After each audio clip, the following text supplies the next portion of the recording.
There is a page missing from my copy of the Blackwater National Park Seasonal Staff Handbook. Not torn out, not lost. Cut out carefully with something sharp, close enough to the spine that you'd only notice if you held the book up to a light and watched the shadow fall wrong across page 41. I didn't notice for 3 weeks. I noticed on the same night I heard someone whistling my name from the middle of Mirror Lake in a voice that was almost, but not quite, my father's. He's been dead for 6 years. I want to tell you what happened after that, but first you need to understand the rule, because the rule is the only reason I'm alive to tell you this, and the rule is the only reason I can't tell you everything. I took the job because I needed to disappear for a season, and Blackwater National Park was about as far from my old life as I could get without leaving the state. The listing was ordinary: seasonal facilities and trail maintenance, Blackwater National Park, housing provided. 6 months, low pay, high isolation. The kind of job you take when you want silence more than money. The interview was a phone call that lasted 4 minutes. A woman named Denise, who identified herself only as regional staffing, asked if I had a criminal record, if I could operate a chainsaw, and if I had any objection to living more than 40 minutes from the nearest town with cell service. I said no to the first, yes to the second, and no to the third. She said I'd start Monday. She said someone named Callum would meet me at the ranger station off Route 9. She said nothing else, and I didn't think to ask anything else, because at the time I didn't know there was anything else to ask. The drive-in took longer than the map suggested. The GPS lost signal 11 miles before the park boundary, and the last stretch of road narrowed into something barely wide enough for one truck, pine trees leaning in from both sides like they were trying to close the gap behind me. I remember thinking the forest looked arranged too symmetrical, too deliberate, the way a place looks when it's been shaped by something other than time. Callum was waiting at the station, a low cedar building with a single light on inside. He was maybe 50, weathered in the way people get from decades of weather rather than decades of years, and he shook my hand like he was checking whether I was solid. "You'll be at the North Lodge," he said, "near the lake." "Which lake?" He looked at me for a second too long before he answered.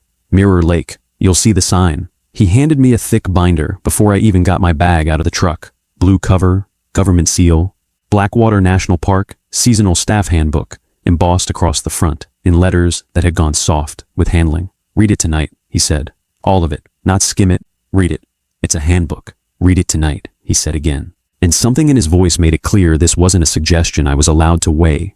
The North Lodge was smaller than I expected: 1 bedroom, a kitchen with appliances at least 20 years old, and a window that looked directly out over the lake. I want to describe that lake the way it actually looked that first night, because the way people describe lakes in stories is never the way this one was. It didn't ripple. There was wind. I could hear it moving through the tree line. I could feel it against the glass. But the surface of Mirror Lake sat flat and black and undisturbed, like something had reached down and stilled it on purpose. The moon sat on top of the water without breaking apart. I stood at that window for almost 10 minutes before I made myself stop looking at it. Then I opened the binder. Most of it was exactly what you'd expect: radio protocols, wildlife safety, a 20-page section on what to do if you encountered a bear, which I read twice because at least it made sense. Emergency contacts, a map of the park with numbered zones. Fire Tower 12 to the northeast, Station 7 down along the eastern ridge, something labeled Blackwater Trench that had a red border around it, and no further explanation. Then, on page 40, under a header that just said, "Lake Protocols Mandatory," I found this: "If you hear whistling near or on Mirror Lake, do not respond. Do not call out. Do not attempt to locate the source. Note the time and duration in the logbook at the station. Do not approach the water's edge past the white marker stones. Under no circumstances follow the sound beyond the marked boundary. If the whistling continues for more than 4 minutes, radio station 7 and remain indoors until contact is made." I read it 3 times. Then I turned the page because I assumed there'd be an explanation, some Park Service rationalization about loons, or wind through rock formations, or acoustics off the water. There wasn't a page 41. There was a thin strip of paper still glued to the binding, and a page 42 that picked up mid-sentence about generator maintenance. Someone had removed the explanation. Whatever it said, it wasn't meant for me. I didn't sleep well that first night. Not because of the rule. I told myself it was procedure, some liability thing, the kind of overcautious language that gets written by lawyers who've never set foot in the woods. I slept badly because the room was too quiet, and because twice, right at the edge of sleep, I thought I heard something moving across water that wasn't supposed to move at all. I met the rest of the seasonal crew over the next 4 days. There was Priya, who ran the visitor center and had been coming back to Blackwater for 3 summers. There was an older man named Ronald, who did the trail work and rarely spoke unless it was about the trail work. And there was a younger guy, maybe my age, named Sam, who worked the boat launch on the south end of the lake and who I liked immediately because he was the first person who talked to me like a normal human being, instead of like someone testing whether I could be trusted with information. On my second night, over instant coffee in the station kitchen, I asked Priya about the handbook. "You read the lake section," she said. It wasn't a question. "Is it a joke? Like an initiation thing?" She didn't laugh. She looked at the door, first actually looked, checked it before she answered. "There was a guy before you, started in May, lasted 11 days. What happened to him?" "He followed the rule for 10 of them," she said, and picked her coffee back up like that was the end of the sentence. I pushed. She wouldn't say more. Not that night, and not really any night after, except in small pieces that never fully connected the way people talk when they've decided that saying too much at once is its own kind of danger. Sam was more willing to talk, but even he had limits. He told me the whistling was real, that everyone who stayed longer than a couple weeks heard it eventually, and that the smart move was exactly what the handbook said. Log it, ignore it, stay inside. "Does it sound like anything?" I asked him. He was quiet for a second. "It sounds like whoever it wants it to sound like," he said. "That's the part nobody tells new hires. Because if they told you that on day 1, you'd quit by lunch." I laughed because it was easier than not laughing. Sam didn't. It came for the first time 9 days in. I want to be precise about this because precision is the only thing I have left that feels solid. It was 11:42 p.m. I know because the rule said to log the time, and some old habit of following instructions made me actually do it, even half convinced the whole thing was superstition passed down through bored seasonal workers. I was in bed, not quite asleep, when I heard it. Thin, clear, coming from somewhere out over the water. A melody, 3 notes repeating, rising at the end like a question. I told myself it was a bird. Loons make strange sounds. I'd looked it up before I even took the job, half expecting to need the reassurance. But loons don't pause. Loons don't wait for 4 seconds of dead silence and then start again in almost the exact same place, like something treading water and taking a breath between verses.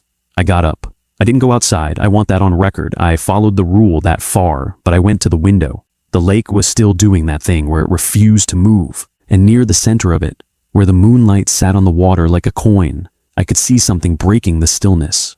Small ripples, radiating outward, in perfect rings, from a point where nothing was touching the surface. The whistling stopped at 11:46. 4 minutes exactly. I wrote it in the logbook the next morning, hands shaking slightly in a way I told myself was just the cold. Ronald read the entry over my shoulder without asking, nodded once and said, "First one's the easiest. Write it down and move on. Don't think about it after you close the book." "Why does that help?"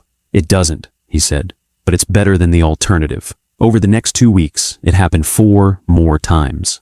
Each time it lasted a little longer. Each time it started a little earlier in the night. And each time, if I let myself listen too closely, which I tried not to, but sometimes the mind does what it wants, the whistling seemed to be getting closer to something. Not closer in distance, closer in shape, like a radio signal slowly tuning itself into a station. The 4th time, I thought I heard my mother's voice underneath it.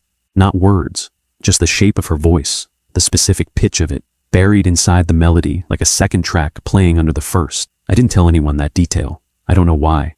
Maybe because saying it out loud would have made it real in a way I wasn't ready for. What I did do was start reading everything else in that binder more carefully, looking for anything that might explain what this place actually was.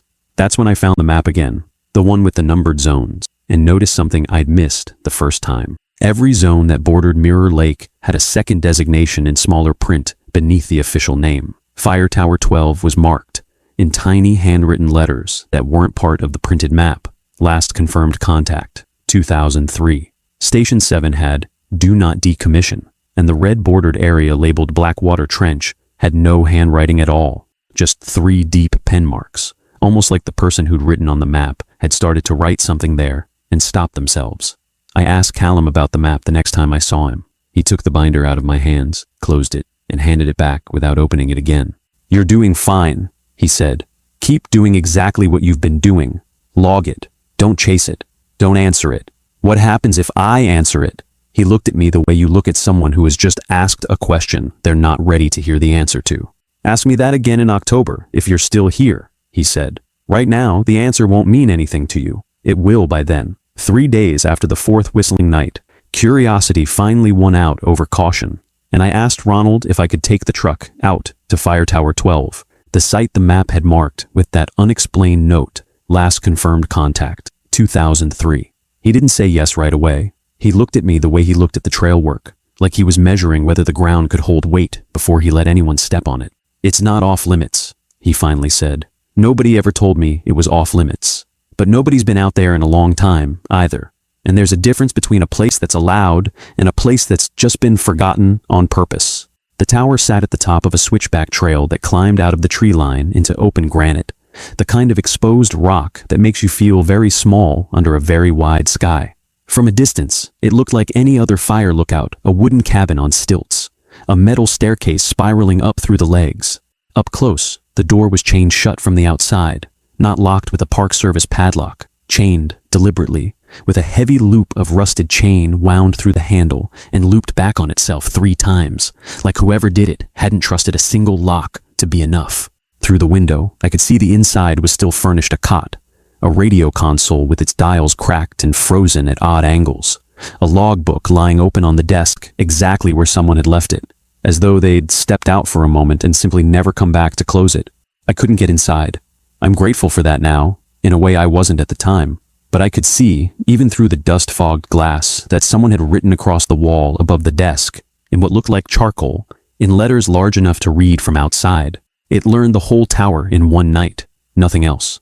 No explanation of what that meant, no date, no name, just that single line, and below it, fainter, as if the hand that wrote it had been losing strength, 3 small marks that might have been musical notes, or might have been nothing at all. Just 3 lines scratched into old wood by someone who no longer had words left to use.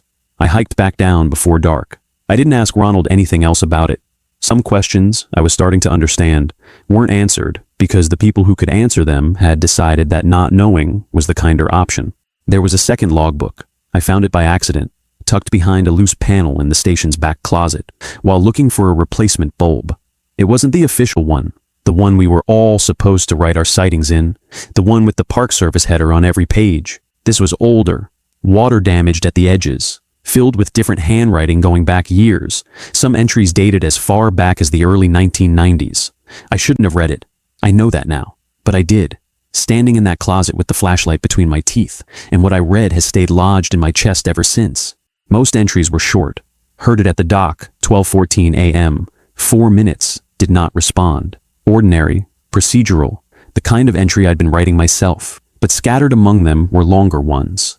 Entries where the handwriting changed halfway through, got smaller, tighter, like the person writing had started to lose control of their own hand.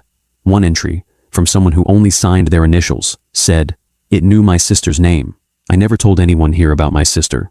It said her name like it was asking me to come find her." Another, several pages later, in different ink. "Whoever is reading this after me, the 4-minute rule is not the real rule. The real rule is don't let it finish the song. It is never once finished.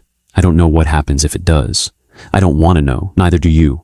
The last entry in that book was dated 11 years ago. It wasn't finished. It stopped mid-sentence, the pen dragging off the edge of the page like the hand holding it had simply stopped being there. I put the book back exactly where I found it. I didn't tell Callum I'd seen it. But that night, for the first time, I didn't go to the window when the whistling started. I lay in the dark and counted the seconds instead. And somewhere around the 3rd minute, I realized I was crying without entirely understanding why. Sam disappeared on a Tuesday. Not disappeared like a mystery. At first disappeared like someone who didn't show up for his shift at the boat launch, which happens sometimes. People oversleeping or getting sick. Priya covered for him, nobody panicked. By Wednesday night, when his cabin door was still locked and his truck was still parked exactly where it had been for 2 days, people started using the word missing instead of late. And I watched something shift in the way everyone moved through the stations, quieter, more careful, eyes checking the windows more than they checked each other. Callum drove out to notify the district office. Priya wouldn't talk about it. Ronald told me in the flattest voice I'd ever heard him use that Sam had mentioned to him 3 days before he vanished that the whistling had started sounding like someone he used to know. "Who?" I asked. "He didn't say," Ronald said. But he said it was someone he missed. He said that, like, it scared him more than anything else it could have sounded like. That night, I broke the rule for the first time. Not fully. I didn't go to the water. But when the whistling started at 12:03 a.m., I opened the window instead of just watching through the glass. I told myself it was to listen more carefully, to gather information, to be useful in whatever search was inevitably coming. The truth is, I wanted to hear if it was Sam. It wasn't. Or I don't know how to say this in a way that sounds sane. It wasn't a voice I recognized at all, which was somehow worse. It felt like something searching, like the melody itself was reaching, testing different shapes, trying to find the one that would make me open the door. It lasted 6 minutes that night, 2 past the mark in the handbook. I didn't radio station 7.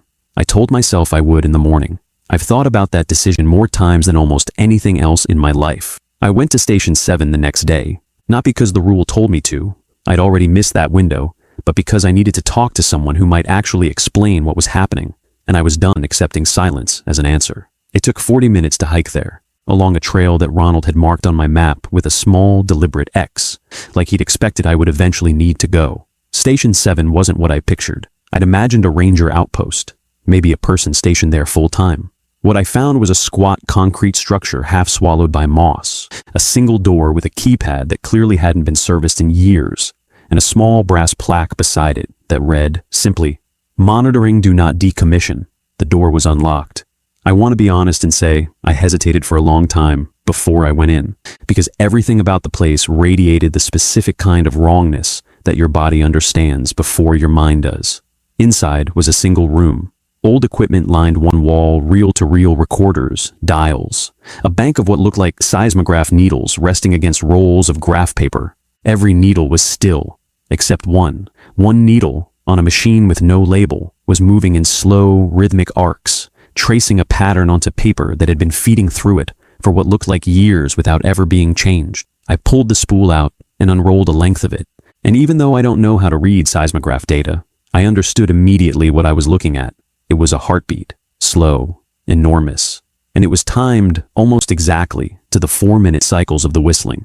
There was a logbook here too, an official one, government issue, far more recent than the one I'd found in the closet. The last entry was from Callum, dated 6 weeks before I'd arrived. New hire incoming. Recommend North Lodge placement per standard protocol. Will brief on handbook. Will not brief on station 7 unless situation escalates. Lake activity holding at baseline. No trench activity. Continue monitoring. Below that, in different handwriting, someone had added a single line. No date. No name. It's getting louder every season. Someone needs to close this station before it doesn't matter whose turn it is anymore. I stood in that room for a long time. Then I heard, faintly from somewhere outside, 3 notes rising into a question. At 2:14 in the afternoon, in broad daylight, which the handbook had never once mentioned as a possibility.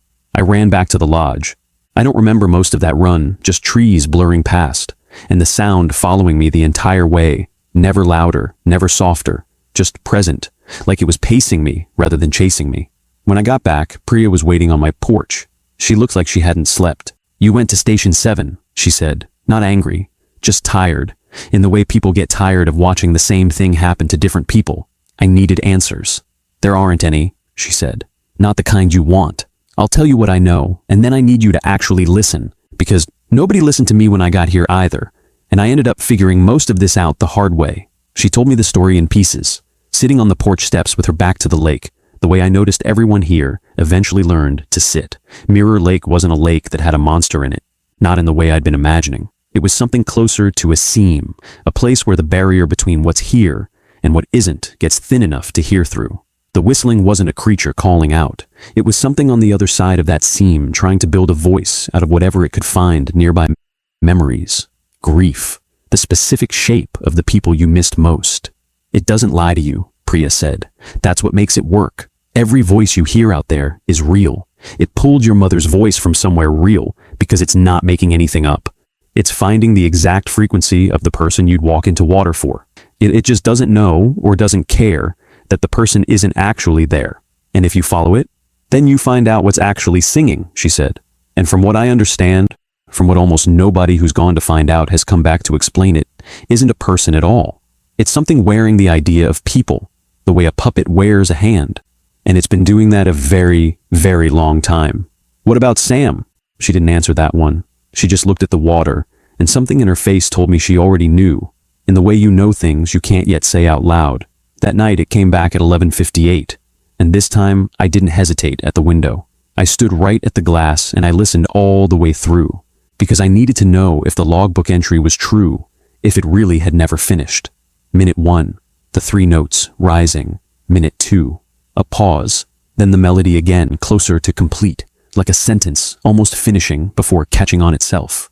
Minute 3, I heard it shape itself into something almost like words, not words I could repeat, words that felt more like pressure behind my eyes than sound in my ears. At 3 minutes and 50 seconds, it stopped, abruptly, not faded, cut, the way a recording cuts when someone pulls the plug. And in the silence that followed, I heard something I will never be able to unhear, a second sound, much closer than the lake, much closer than it had any right to be, whispering 3 notes back from directly beneath my window, at ground level, as if something had been standing just outside the entire time, listening to me listen to it. I didn't sleep at all that night. I sat with my back against the door until sunrise, the handbook open on my lap to page 40, reading the same paragraph over and over, as if repetition could turn it into an explanation instead of a warning. The morning after the 4-minute night that ended in something whispering back from beneath my window, I couldn't stay inside the lodge. I needed to move, to do something with my hands. So I told Priya I was going to check the old supply trail on the West Ridge, the one that supposedly led towards a decommissioned storage site, the map only labeled in tiny gray print, Bunker 0. She didn't try to stop me that time. I think, by then, she'd already decided that stopping people from looking never actually worked. It only delayed the looking until they were more alone when they finally did it. Bunker 0 turned out to be a concrete hatch set flush into the hillside, half buried under decades of pine needles, with a wheel-lock door like something out of a submarine. It wasn't chained like the fire tower. It didn't need to be. The wheel was rusted so completely into place that I couldn't have opened it with a crowbar, let alone bare hands. There was a plaque beside it, newer than the hatch itself, government issue, the kind that gets bolted on decades after a structure is built rather than when it's built. It read, Acoustic Dampening Site, Established, 1976. Access restricted. Acoustic dampening. I stood there turning that phrase over for a long time. Not water monitoring, not wildlife research. Sound. Someone, 50 years ago, had built a bunker into a hillside for the express purpose of managing sound, and had sealed it well enough that whatever it had been built to contain, or to muffle, was never meant to get out again. I pressed my ear to the cold metal of the hatch, which I recognize now was not a wise thing to do. For a long moment, there was nothing. Then, so faint I almost convinced myself I'd imagined it, I heard 3 notes rising into a question, coming from somewhere on the other side of that door, not from the lake at all, but from underground, from a direction that made no geographic sense, unless the lake and the bunker and the fire tower were never 3 separate things to begin with, but 3 points along the edge of something much larger, sitting underneath the entire park. I didn't go back to that hillside again. Some doors, I've come to believe, are locked less to keep people out than to keep something reassured that it's still being kept in. 2 days later, the district office sent a search team for Sam. 4 people. A helicopter that circled the lake exactly twice before the pilot radioed something about instrument malfunction and refused to fly a 3rd pass.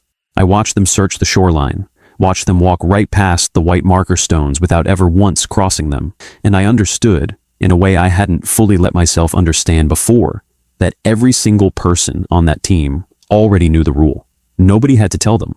It was simply understood, the way you understand not to put your hand on a stove once you've been burned, even secondhand. They found nothing. No footprints past the marker line. No sign that Sam had ever gone near the water at all. His radio was found in his cabin, powered off, tucked under his pillow like he'd hidden it there on purpose. That evening, Callum called a meeting at the station. Me, Priya, Ronald, the 2 remaining crew members I barely knew. He looked older than he had 2 weeks earlier. I'm not going to lie to any of you, he said. I've worked this park for 11 seasons, and this is the 4th person I've lost. I used to think the handbook was enough. I used to think if everyone just followed the 4 minutes and stayed inside, it would be enough. It's not, Priya said. It wasn't a question. It's getting stronger, Callum said. Every year, longer cycles, shorter gaps between them. Whatever's on the other side of that lake, it's not staying where it was 10 years ago, and I don't know what happens if it finishes. Ronald spoke for the first time all night. I know what happens, he said. I heard it finish once, 1998. I was the only one who lived. Nobody asked him to continue. He didn't offer to. He told me, later, alone, sitting on the tailgate of his truck with a cigarette he never lit. In 1998, there had been 6 of them on the crew. A whistling night had gone past 4 minutes, past 6, past 10, the longest anyone had recorded. And a woman named Elaine, who'd been on the crew 3 seasons already, walked out past the marker stones before anyone could stop her. She wasn't chasing a ghost, Ronald said. She thought it was her daughter. She had a daughter who died young, before Elaine ever took this job. And that night, the whistling didn't just sound like her daughter. It sounded like her daughter calling for help. You can't stop someone who thinks their kid is drowning. You just can't. What happened to her? The whistling finished, he said, all the way through, for the first time anyone on the crew had ever heard. And when it finished, it didn't sound like a song anymore. It sounded like something enormous taking its first breath. He stopped there for a long moment. Elaine walked into the water and she didn't come back out, he said. But something did. It stood at the edge of the lake, in the shape of her, for almost a full minute, looking at the rest of us like it was deciding something. Then it turned around and walked back in, and the lake went still again, and we never spoke about it, not once. Not to each other, not to the park service, not to anyone. I've carried it for 28 years. Why didn't they close the park? Because the seam doesn't close just because you stop looking at it, he said. It's not something you can fence off. All you can do is keep it fed, carefully, one warning, one rule, one logbook at a time, and hope nobody ever lets it finish again. I haven't told you why I actually took this job. I said at the start that I needed to disappear for a season. That was true, but it wasn't the whole truth. And I think you deserve the whole truth now, because it's the only way the rest of this makes sense. My father died 6 years ago, not suddenly, slowly, over 11 months, in a hospital room that smelled like antiseptic and the particular staleness of recycled air. I was with him for most of it, not all of it. I left the room twice a day for coffee I never drank, because I couldn't sit still with the sound of his breathing changing in ways I understood, medically, meant less and less time was left. He died on one of those coffee breaks. 4 minutes, the nurse told me when I asked how long I'd been gone. 4 minutes was the difference between being there and not being there. And I have never once, in 6 years, stopped doing the arithmetic on that number. I never told anyone at Blackwater this. Not Priya, not Ronald, not even Sam, who I liked enough that I nearly did, more than once, over coffee that I actually drank this time. I kept it folded up small and private, the way you keep the things you're most ashamed of. Because grief has a strange guilt hiding underneath it that nobody warns you about. The guilt of the 4 minutes you weren't in the room, replayed on a loop that never once gets shorter with time. So when I tell you that the thing at Mirror Lake found my father's voice on the very first night, and my worst, most private thought on the night I crossed the marker line, I need you to understand what that thought actually was. It wasn't abstract. It wasn't generalized guilt. It was the number 4, whispered in my own voice. In the dark, from something that had learned exactly which 4 minutes could still take me apart 6 years later. I think that's why I stayed the whole season, even after everything. Some part of me had spent 6 years wanting one more chance at those 4 minutes, and some part of Mirror Lake had learned, in a single, unfinished song, exactly how to make that want feel like it might finally be answered. I should have left the next morning. Every reasonable part of me knew that. I had savings, I had a truck, I had a road that led away from Blackwater and back to a life that, whatever else was wrong with it, did not contain something that could wear my mother's voice. I didn't leave. I told myself it was because of Sam, that some part of me still believed there was a version of this where he was findable, where following the sound to its source meant finding a person instead of whatever Ronald had described standing at the water's edge in 1998. I've had a long time since then to think about whether that was the real reason, or whether it was something closer to what Priya had described, the seam finding the exact frequency of the thing I couldn't walk away from, and using it against me the same way it had used Elaine's daughter against her. That night, the whistling started at 11:40, 20 seconds earlier than the very first time, and it wasn't my mother's voice underneath it this time. It was Sam's, clear, panicked, calling my name from somewhere out past the marker stones, in a voice that cracked exactly the way his real voice used to crack when he laughed too hard at his own jokes. I don't remember making the decision to go outside. I remember being outside. I remember the cold grass under my bare feet and the white marker stones catching moonlight ahead of me. And I remember, with a clarity that still frightens me, thinking, the handbook was written by people who never had someone actually calling for help. I crossed the marker line at 11:44. Before I crossed the marker line, and before I understood how much that decision would cost me, I asked Priya the question I'd been holding back for weeks. Why come back 3 summers in a row to a place that clearly took something from everyone who stayed long enough? She was quiet for a while, coiling a length of rope around her forearm out of habit rather than need, the way people busy their hands when they're deciding how much of themselves to hand over. My brother worked here before me, she finally said. One season, almost 8 years ago now. He didn't disappear like Sam. He finished his contract, drove home, seemed fine, and then, about a year later, he started saying he could still hear it from 3 states away, in his own apartment, always right before he fell asleep. Did anyone believe him? I did, she said.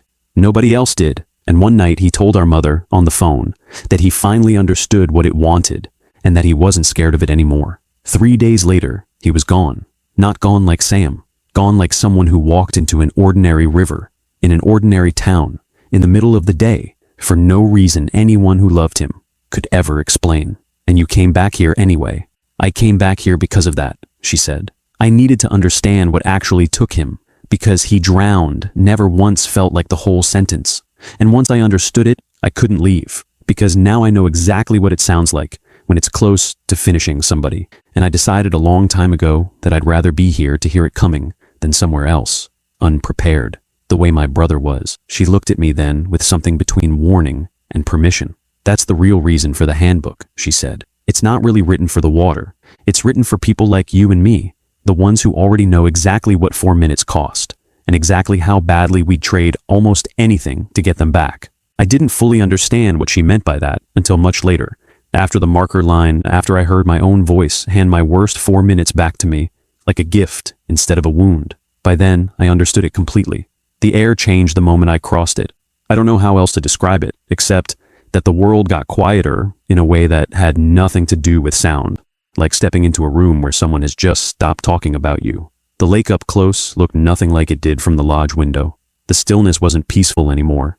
It was total, in a way that felt less like calm water and more like something holding its breath. My reflection in it didn't move quite when I moved. There was a half-second of delay, small enough that I almost convinced myself I'd imagined it, except that it happened again and again, every time I shifted my weight. Sam's voice was close now, not from the water, from the tree line just past the shore, in the direction of a narrow inlet the map had never labeled. Sam, I said, and immediately understood. I had just broken the second, more important rule from that hidden logbook. Don't answer it. Don't let it think you're listening. The whistling stopped instantly. All of it. Even the ordinary night sounds insects, wind. The small movements of a forest at night went silent in the same breath, like the whole world had been holding a single held chord, and someone had just cut it off mid-note. Then, from the inlet, I heard breathing, long, slow, deliberate, far too large to belong to anything the size of a person. I want to tell you I saw something clearly in that moment, something I could describe the way you'd describe a person or an animal. I can't. What I remember is shape, without form, a place in the darkness that was darker than the darkness around it, tall in a way that didn't match anything upright, and a pair of impressions in the air, roughly where eyes should be, that I felt looking at me more than I actually saw. It whistled again, 3 notes. But this time, it wasn't Sam's voice underneath it, and it wasn't my mother's. It was mine. Hearing your own voice come from somewhere that isn't you does something to the mind that I don't think I can fully put into words. It wasn't a recording. It wasn't mimicry in the way a bird mimics a car alarm. It was my voice shaped around words I had never said out loud to another living person. Small things, private things, the kind of sentences you only ever think at 3 in the morning when you're alone and honest with yourself in a way you never are during the day. It knew things about me that Sam couldn't have told it, that my mother couldn't have told it, things I had never told the hidden logbook or Priya or anyone at Blackwater at all. And that's when I understood what Ronald and Priya had both been circling, without ever saying directly. The whistling didn't need to find your grief secondhand, through someone you'd lost. It could go straight to the source. It could use the version of you that only exists in your own head, the parts you've never once said out loud, and hand them back to you wearing whatever shape would make you walk closer. It wasn't calling out for me using someone else's voice anymore. It was calling out using the only voice I have never once, in my whole life, been able to say no to. I heard it say my own worst thought back to me, the one I'd carried since my father died, the one I had never told a single person, not a therapist, not a friend, not even fully to myself in the daylight. And for a moment I understood exactly why Elaine walked into that water in 1998, believing it was her daughter, Because when the thing wearing your voice tells you the truest, most shameful thing you've ever thought, in your own exact tone, it doesn't feel like a monster talking. It feels like finally being heard. What stopped me wasn't courage. I want to be honest about that because I think honesty is the only thing that got me back across that marker line alive. What stopped me was the delay in my reflection. I looked down, without meaning to, at the black water near my feet, and I watched my own face look back at me, a half-second too late mouth, already closing on a word my real mouth hadn't finished yet. And in that half-second gap, I understood, with a clarity that cut straight through whatever the voice had been doing to me, that the thing speaking in my voice wasn't remembering my thoughts. It was rehearsing them, practicing them, the way you practice a language you don't quite speak yet, testing the shape of the words before you're ready to use them in front of someone real. It hadn't fully learned me, not yet. It had gotten close enough to almost finish the song, close enough that I felt something in the air tighten like a held breath about to release. But it wasn't finished, and some instinct, older than the fear, told me that if I gave it even a few more seconds, it would be. I ran. I don't remember most of the run back across the marker line, except that the breathing behind me got louder before it suddenly, completely stopped, and that the moment my foot crossed back onto the marked side of the shore, the whole park exhaled at once. Wind returning, insects returning, the ordinary noise of a living forest flooding back in like a tide. I collapsed at the edge of the trail. Priya found me there 20 minutes later, having heard the whistling cut off and come running with a flashlight. And I noticed later, a kitchen knife she never once had to use. I didn't leave Blackwater that week. I know how that sounds. I've asked myself the same question 100 times since. Why stay somewhere after it nearly used your own voice to drown you? And the honest answer is that Callum told me something the next morning that made leaving feel more dangerous than staying. It's heard you now, he said. Really heard you. Not the borrowed voices, your voice. That doesn't just switch off because you drove away. What does that mean? It means the seam has your frequency, he said. Same as it had Elaine's. Same as it's had 4 other people I know of over the years, all of whom left, all of whom swore they'd never think about this place again. And he didn't answer right away. 2 of them are dead, he said finally. Not here, somewhere else, somewhere far from any lake, in ways that made sense to everyone who wasn't me. But I read both obituaries, and both of them mention water, and I think about that more than I want to. I stayed the rest of the season. I logged every incident exactly as the handbook required. I never crossed the marker line again.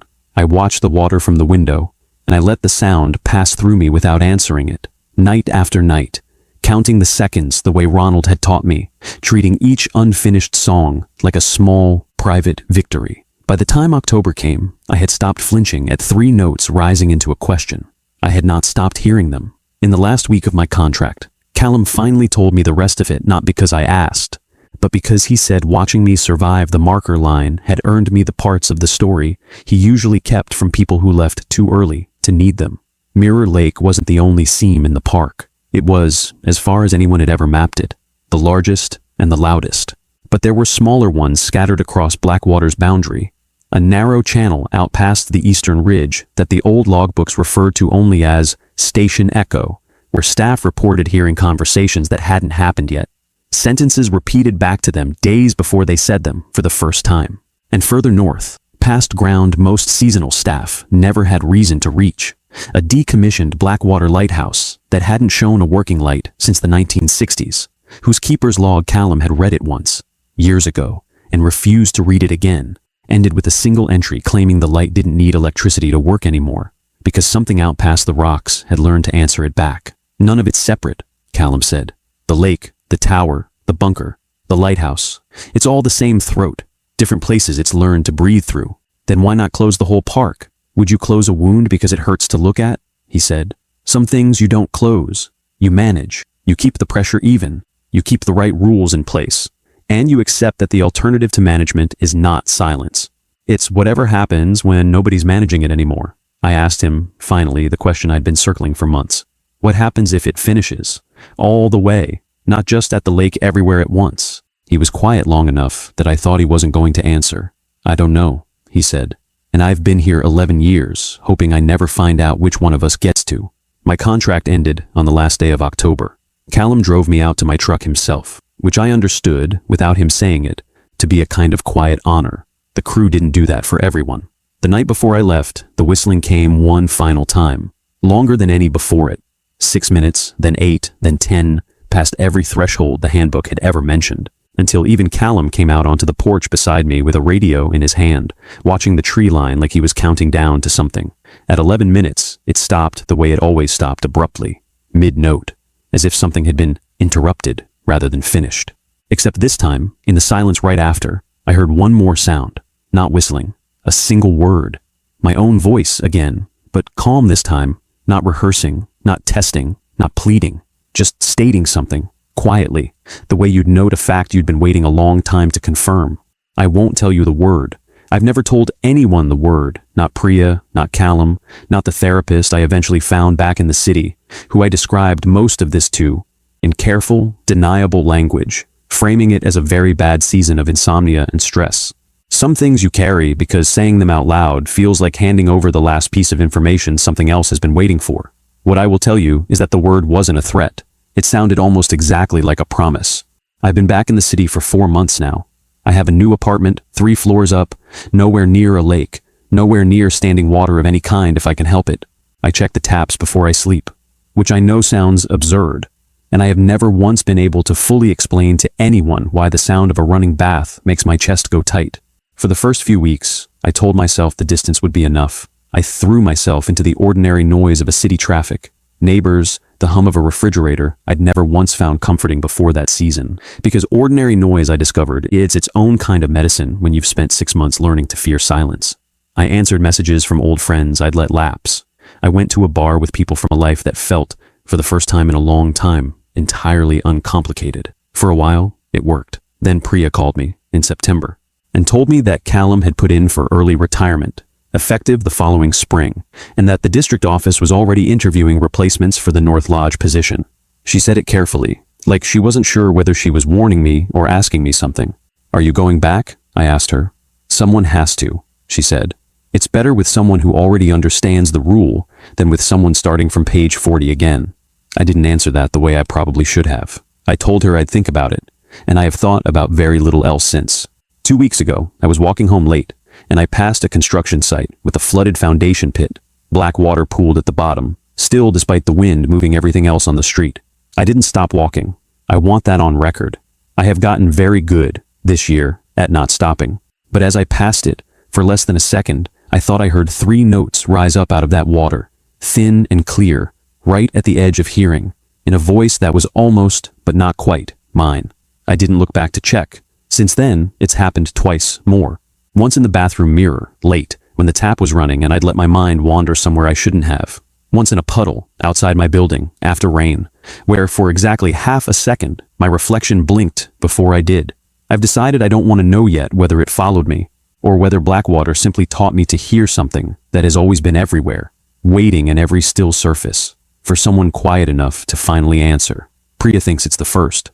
Ronald, when I called him, went quiet for a long time, and then told me the second was worse, because it meant the thing at Mirror Lake had never needed the lake at all, that the water there had only ever been the one place it was loudest, not the one place it lived.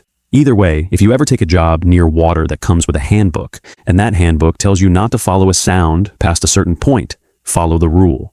Not because of what's out there, because of how much of yourself it already knows how to use against you, and how very badly, in the right kind of silence, some part of you still wants to be found. I think about the 4 minutes almost every day now, the ones in the hospital, and the ones the handbook measures the world by, and I've started to wonder if that's really a coincidence, or if somewhere underneath all of this, the thing at Mirror Lake simply learned, a very long time ago, exactly how long it takes most people to stop resisting the sound of someone they love. 3 days ago, I received an email from an address I didn't recognize.